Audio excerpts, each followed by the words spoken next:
जय श्री कृष्ण।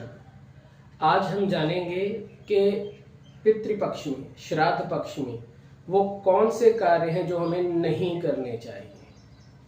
जो करने चाहिए उससे कहीं ज़्यादा ज़रूरी होता है, जो नहीं करना चाहिए उससे बचना चाहिए। जैसे कि सबसे पहली चीज़, नया कार्य नहीं करना चाहिए, जिसमें हम कह सकते हैं विवाह, कोई दुकान का मुहूर्त हो गया, कोई घर की नींव रखनी है, कोई नया हमें कार्य करना है, विवाह, शादी, उत्सव, इस प्रकार के कार्य हमें नहीं करने चाहिए। दूसरा, मांस, मदिरा और तामसिक भोजन को त्याग देना चाहिए। इस समय के अंदर जितना हो सके शुद्ध आहार लें।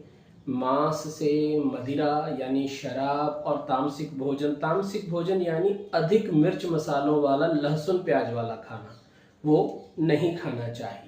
और तीसरी चीज़, नकारात्मक भाव से हमें बचना चाहिए। नकारात्मक भाव जैसे क्रोध करना, झूठ बोलना, इन कार्यों से हमें बचना चाहिए। जैसे मान के चलिए, यदि आप श्राद्ध पक्ष में बिना वजह या किसी कारण क्रोध करते हैं और झूठ बोलते हैं, तो आपका किया हुआ कार्य जो है नष्ट हो जाता है। और यात्रा विशेषकर अननेसेसरी यात्रा, ज़रूरत हो, यदि आपको इमरजेंसी हो, आपके कार्य विशेष से संबंध रखता कोई कार्य, यात्रा का काम हो, वो आप करिए और बेफालतू की अननेसेसरी यात्राओं को टाल दीजिए।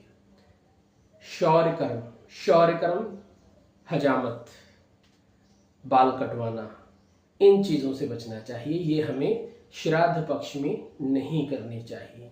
अब विशेष ये हो जाता है जी, बहुत ज़रूरी हो जाता है, जो लोग कामकाजी हैं, जिनको आना जाना पड़ता है, उनके लिए एक विशेष चीज़ मैं बता दूं कि जिस दिन आप अपने पितरों का श्राद्ध खिला रहे हैं, आपके किसी प्रियजन का श्राद्ध खिला रहे हैं, कम से कम उस एक दिन के लिए इन चीज़ों का त्याग कर दें। यदि आप ऐसा करेंगे तो आपको पितृपक्ष का पूर्ण लाभ प्राप्त होगा।